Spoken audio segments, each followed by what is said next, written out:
South India shopping mall the wedding మంత్ర సరికొత్త wedding collection south India shopping mall అన్నీ కలిసి అవే values లైఫ్లో. నేను ఈవేళ సినిమా యాక్టర్ని ఎన్ని అయ్యాను, ఎన్ని సినిమాలు చేశాను, ఈవేళ ఏం చేస్తున్నాను, మీ ఇప్పుడు ఏం చేస్తున్నారు సార్ ఇలాంటి ప్రశ్నలు అడుగుతూ ఉంటాను. నేను ఏం చేయట్లేదు, ఏమిటి ఎవరికి నష్టం, చేశాను, చేసిన దానికి హ్యాపీగా ఉండాలి, అక్కర్లేదు ఫస్ట్ పాయింట్. అలాగా ఇవి కాదు, ఇవి లైఫ్లో వస్తుంటాయి వెళ్తూ ఉంటాయి. ఒకటి ఫిక్స్ అయిన తర్వాత ఆ మార్గంలో అనేక కష్ట నష్టాలు వస్తాయి. కానీ ఆ మార్గంలోకి నువ్వు ఏ పరిస్థితుల్లో నువ్వు పెరిగావు, పుట్టావు, ఏ పరిస్థితుల్లోంచి నువ్వు ఎక్కడి నుంచి ఎక్కడికి ప్రయాణం మార్చుకున్నావు, దానికి దారితీసిన పరిస్థితులు ఏంటి, అక్కడ ఆదుకున్న శక్తులు ఏంటి, ఇవే వాల్యూస్. అది అసలు సినిమా.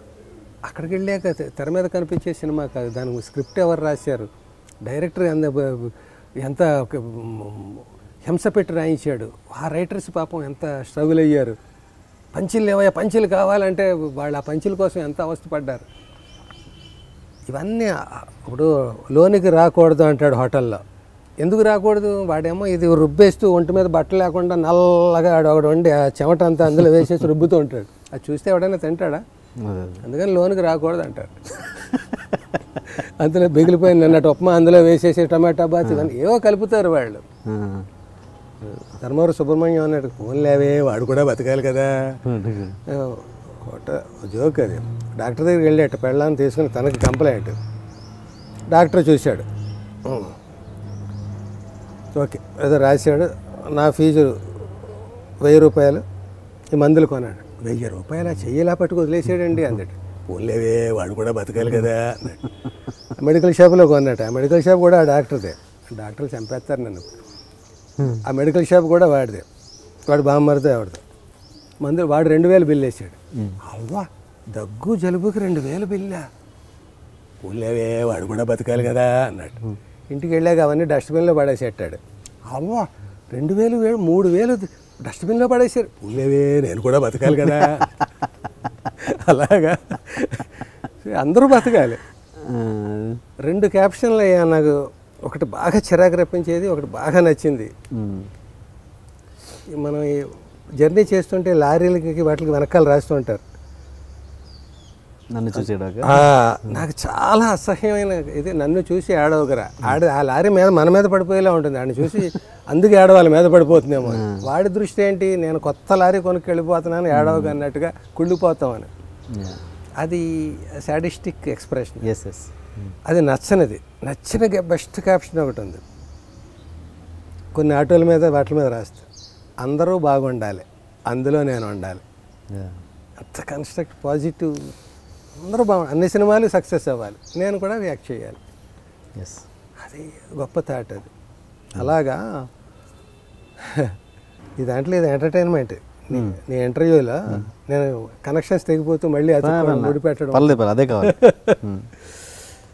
వాల్యూస్ అయ్యా, వాల్యూస్ ఇవన్నీ చెప్పుకోవడానికి గొప్పగా ఉండడానికి ఇవే అసలు సినిమా. ఇది అదే ఉంది ప్రయాణం. నువ్వు ఇప్పుడు కీ ఇచ్చే కారు ఉంటుంది, కీ ఇచ్చేసి ఇటు వదిలితే అటు వెళ్తుంది, అటు వదిలితే అటు వెళ్తుంది. అలాగే నేను సినిమా ఫీల్డ్కి యాక్టర్గా వెళ్ళాలనుకుంటే ఇలా వెళ్తాను, నాటకాల్లో ఇంకో ఉంటే అలా వెళ్తాను, ఇంకో గవర్నమెంట్ స్టేట్ బ్యాంకులో నా ఉద్యోగం అయితే అలా పోతాను. అక్కడ పరిస్థితులు బట్టి బతుకుతాను, సక్సెస్ అయినా ఫెయిల్యూర్ అయినా. కానీ ఆ బ్యాంకు ఉద్యోగం రావడానికి నాకు ఎవరెవరు సహకరించారు, ఎన్ని కష్టాలు పడ్డాను, దాంతో ఆ మంచి డబ్బుతో నేను ఎవరెవరిని ఆదుకున్నాను, అది చరిత్ర. సినిమాల్లోకి వెళ్ళి నేను ఏం చేశాను, ఆ వెళ్ళడానికి ఎలా వెళ్ళాను, వెనకాల ఉన్నది ఏంటి, ఎవరెవరి సహాయం ఉంది, ఇది మనం గుర్తుంచుకోవాల్సినవి కానీ ఇంకోటి కానీ. అండ్ మీ ఇంతకుముందు అన్నారు బ్రదర్ తను ఎక్కడ ఏం చేస్తున్నాడు, రహస్యంగా కన్నీళ్ళు గారుస్తున్నారా అని అన్నారు కదా. అంటే నాకు గుర్తొచ్చింది, మీ అమ్మాయి పెళ్ళి శిల్పకళారామంలో చేశారు. చేసినప్పుడు అప్పగింతల కార్యక్రమం అయిపోయాక మీరు ఆ చెట్ల చాటుకి వెళ్ళి ఒంటరిగా ఏడ్చారంట. అది చూసి అక్కడ పని వాళ్ళు అంటే ఏంటయ్యా మీరు నవ్వించే వాళ్ళు ఏడుస్తున్నారు అని, అది చెప్పండి ఒకసారి. అసలు ఇది ఇలా గుండెలు తీస్తే ఆంజనేయుడికి సీతారామ లక్ష్మణులు ఉన్నట్టుగా నేను ఇది నా పర్సనల్ అనుభవం. అది నేను ఎక్కడ చెప్పినట్టు గుర్తులేదు, నీకెలా వచ్చేసింది అనేది. చెప్పండి, శిష్యుండి కదా. కరెక్టే, బాగా అడుగుతున్నావా నువ్వు. మా అబ్బాయిని మా తమ్ముడిని పట్టుకున్నావు, అయితే పెళ్ళి చాలా ఘనంగా చెయ్యాలి. నాకు కొడుకు కూతురు. కొడుకు సినిమా గ్రాఫిక్స్ అది మన బాహుబలి చేసాడు, అంతకుముందు మగధీర, రోబో ఇలా చాలా చేసాడు. వాడు ప్రాజెక్ట్ని బట్టి మారుతుంటాడు కంపెనీ. వాడు కంపోజిటర్, వాడి పోస్ట్ కంపోజిటింగ్ అనేది ఒక సెక్షన్ గ్రాఫిక్స్లో, దాని హెడ్ వాడు ఎక్కడ చేసిన. వీళ్ళందరూ వెలుగులోకి రారు, ఎవడో ఆ హెడ్డే 2-3 పేర్లు వేస్తుంటారు సినిమాల్లో. టీము 100 మంది ఉంటారు, అందులో కొన్ని విభాగాలు ఉంటాయి, ఒక విభాగానికి హెడ్ వాడు. మోర్ దాన్ 10 years వాడు గ్రాఫిక్స్ దాంట్లో ఉంటున్నాడు. సుపాణి వాడి పేరు. సో అమ్మాయి అబ్బాయి అందరూ ఇక్కడే ఉండాలి. నేను అమెరికాకి వ్యతిరేకని కాదు, అభ్యుదయానికి అసలు వ్యతిరేకని కాదు, కానీ అభ్యుదయం అంటే అమెరికా అని కూడా నేనేం ఫిక్స్ అవ్వను. అభ్యుదయం అనేక రకాలుగా ఉంటుంది. అమెరికా వెళ్ళడం కూడా అభ్యుదయమే కావచ్చు, కానీ అమెరికా వెళ్ళడం మంచిగా చెడా అనేది ఇప్పుడు టాపిక్ కాదు. అది అభ్యుదయం అనుకుంటే అమెరికా కాదు, ఎక్కడికి అసలు బొంబాయి కూడా పంపద్దు. నా కొడుకు కూతురు నేనున్న చోటే ఉండాలి. ఒక పండగ వస్తుంది, ఒక కష్టం వస్తుంది, సుఖం వస్తుంది, ఇలా చిటికేస్తే రావాలి. వాళ్ళు రాలేని పరిస్థితులు ఉంటే నేను వెళ్ళి చూసి రావాలి. ఇలాంటి మెంటాలిటీ ఉన్నది ఇద్దరు. ఇదివరకు మనం 7 అన్నదమ్ములు అక్క అని చెప్పుకుంటున్నాం. అంతమంది ఉంటేనే మమకారాలు అలా ఉండేవి ఆ రోజుల్లో. ఇప్పుడు ఉన్నది ఒక కొడుకు కూతురు, వాళ్ళకి ఇంకెంత మమకారం. ఇప్పుడు అలా 7 8 పెంచలేక కదా ఇవాళ పరిస్థితులు మారి, పైగా చోటు లేదు. ఇదే ప్రపంచం అనే ఇంటిలో ఇంతమంది పట్టరు. అందుకని దేవుడు తగ్గించేసాడు. ఇలా ఒకరు ముద్దు 2 హద్దు అని.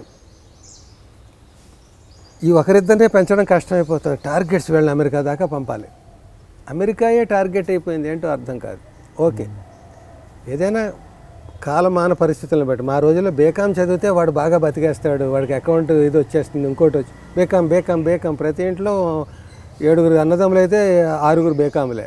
ఒకడు బీఎస్సీ అయ్యి బాబా, బీఎస్సీ అనేది డిఫరెంట్గా ఉండేది. ఇప్పుడు అందరూ బీటెక్ ఎంటెక్ అది ఇవి. కొన్నాళ్ళు డాక్టర్ ఇంజనీర్.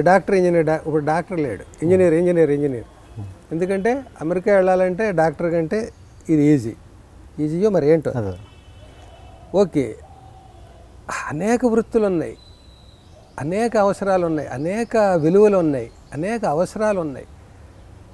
అందరూ మరి అమెరికా వెళ్ళిపోతే ఎట్లా? అమెరికాని డెవలప్ చేయడానికి ఇండియా లేదు ఇక్కడ. ఇదేం దానికి సప్లయింగ్ కంపెనీ కాదు ఇండియా అనేది. ఇండియాకు ఒక సంస్కృతి ఉంది, ఒక ఐడెంటిటీ ఉంది, ఒక ఘనత ఉంది, ఒక గొప్ప మేరా భారత్ మహాన్ అని ఉంది. ఈ భారత్ మహాన్ దేనికోసం ఉంది? ఇండియాని డెవలప్ చేయడానికి. ఇదేం ఏజెంట్ కాదు, బ్రోకర్ కాదు, ఇది రా మెటీరియల్ తయారు చేసే ఇది కాదు. ఎందుకుంది మరి అది అక్కడ అమెరికా అనేది? ఇక్కడ పరిస్థితులు బాగులేక. ఇప్పుడు నేను పల్లెటూరులో పుట్టాను. పల్లెటూరు గొప్పదా పట్టణం గొప్పదా? ముందు అమెరికా గొప్పదా ఇండియా గొప్పదాకి సమాధానం పల్లెటూరు గొప్పదా పట్టణం గొప్పదా? పట్టణం అమెరికా అనుకుందాం, పల్లెటూరు ఇండియా అనుకుందాం. ఊరికే ఏదో పోల్చుకోవాలి కదా. పల్లెటూరు చాలా గొప్పది. మనం అక్కడ పుట్టాం కాబట్టి జన్మభూమి. అమ్మ అక్కడ ఉంది, మన నేల అక్కడ ఉంది, మన పొలం అక్కడ ఉంది, మన ఇల్లు గుడిసి అక్కడ ఉంది. అవి వదిలేసి పట్టణం ఎందుకు వచ్చాం? పొట్ట చేత పట్టుకుని వచ్చాం. అక్కడ మనకి ఇంతమందికి అన్నం పెట్టే ఆధారం లేదు. మనం ఏదో చదువుకున్నాం, ఇక్కడికి వచ్చాం. అంటే మరి ఈ పట్టణాన్ని డెవలప్ చేయడానికా నువ్వు పల్లెటూళ్ళలో చదువుకున్నది అనేది ఒక వాదన ఉంది. మళ్ళీ పల్లెటూళ్ళు అన్నీ నాశనం అయిపోతున్న కారణం అందరూ పట్టణానికి వలస వెళ్ళిపోవడం అనేది. అది నువ్వు ఒప్పుకున్నప్పుడు ఇక్కడ ఇండియాలో వాళ్ళు అందరూ అమెరికా వెళ్ళిపోవడం ఎంతవరకు కరెక్టు? దానికోసం వెళ్ళిపోను. నేను ఇంట్లో 10 మంది ఉంటే ఒకళ్ళు ఇద్దరు వెళ్ళండి. ఇంట్లో ఉన్నదే ఒక కొడుకు కూతురు, ఇద్దరు అమెరికాయే. సినిమాలో చాలామందిని అడుగు, నువ్వు ఏం చేస్తున్నారని అంటే, ఇప్పుడు సినిమాలు తగ్గాయి కదా సార్, ఏంటి యాక్టివ్? లేదంటే నేను 6 నెలలు అసలు అమెరికాలోనే ఉంటాను. నేను కొడుకు దగ్గర 3 నెలలు, కూతురు దగ్గర 3. ఏం చేస్తావా అక్కడికి? ఏమోదా, వాళ్ళు ఒక లోకంలో వాళ్ళు ఉంటారు, మనం ఏదో అట్లా. వాళ్ళు ఘనంగా చెప్తున్నారా, ఏం చెప్పాలో తెలియక చెప్తున్నారు, నాకు అర్థం కాదు. కొన్నాళ్ళు నాకు ఆశ్చర్యంగా అనిపించేది, బాబోయ్ ఇప్పుడు ఎంత అదృష్టవంతుడు, 6 నెలలు అమెరికాలో ఉంటాడు, ఇద్దరిని అమెరికా పంపేశాడు. ఒక ఆలోచన విధానం అలా ఉండేది. తర్వాత ఆలోచిస్తే ఉన్నది ఇద్దరు, వాళ్ళని పంపి అక్కడ పెట్టుకున్నావు దుకాణం, ఇక్కడ నువ్వు ఉంటావు, ఇక్కడ ఉండలేక అక్కడికి వెళ్తున్నావా, లేకపోతే ఘనంగా అక్కడికి వెళ్తున్నావా? నీకు రేపు ఒంట్లో బాగుండకపోతే వాళ్ళు పరిగెత్తుకు వస్తారా, వాళ్ళు వచ్చేదాకా నువ్వు ఉంటావా? అంటే ఇదంతా ఎందుకు చెప్తున్నానంటే, మా వాళ్ళిద్దరూ నా దగ్గరే ఉండాలి అనుకున్నాను నేను. ఉన్నది ఇద్దరు చక్కగా కష్టమైన సుఖమైన. అలాగ నేను ఫ్యామిలీని మద్రాసు పట్టుకుపోయి నాకు సినిమా ఛాన్స్ వచ్చినా రాకపోయినా నా దగ్గర రూపాయి ఉంటే ₹10 వాళ్ళ చదువులకి వాటికి వెచ్చించాలి. నేను పస్తున్నా పర్వాలేదు. అలా ఉంటే రేపు పొద్దున మా నాన్న సినిమాల్లోకి అక్కడికి ప్రయత్నించి మా జీవితాలు ధ్వంసం చేసేసాడు అనుకోకుండా వాళ్ళు సెటిల్ అయిపోతే నాకు బాగుంటుంది. అలాగే నాకు కొన్ని ఉదాహరణలు చూశాను. ఓహో, వీళ్ళు ఎందుకని హ్యాపీగా ఉన్నారు సినిమాల్లో రాణించకపోయినా కూడా. వాళ్ళ పిల్లల్ని సెటిల్ చేసేసారు. మనం కూడా ఫస్ట్ టార్గెట్ వచ్చింది సినిమా కోసమైనా కూడా పిల్లల్ని సెటిల్ చేయడానికి ఎక్కువ మనం మానసికంగా ఆలోచించాలి. పిల్లల్ని సెటిల్ చేయడం అంటే పెద్ద పెద్ద స్కూల్స్లో చేర్చడం కాదు, డొనేషన్లు కట్టి మంచి చదువు చెప్పే చోట, వాళ్ళకి ఇది వచ్చే చోట. కానీ అలాగా మనం అనుకుంటే అలా విద్య వచ్చేది. అలా అనుకున్నాం కదా అని వాళ్ళు అందరూ పెద్ద పెద్ద ఎంటెక్లు అలా అవరు. మా అబ్బాయి కూడా MBA చదివాడు, చదువుకేం తక్కువ లేదు. సో వాడు వెళ్ళనన్నాడు. అమెరికా వెళ్ళరా, అందరూ వెళ్తున్నారు, నువ్వు కూడా వెళ్ళొచ్చు కదా, క్రేజ్ ఉంటుంది అక్కడికి వెళ్ళి. అమెరికా నుంచి వచ్చిన అమెరికా రిటర్న్డ్ గ్రాఫిక్ మ్యాన్ అంటే అడిగేమో ఇంకో 2 కమ్ములు ఎక్కువ ఉండవు, అదేమో అది ఇండియాలో ఉండి కూడా చేయొచ్చు అన్నాడు. సో వాడి దృక్కోణం అది.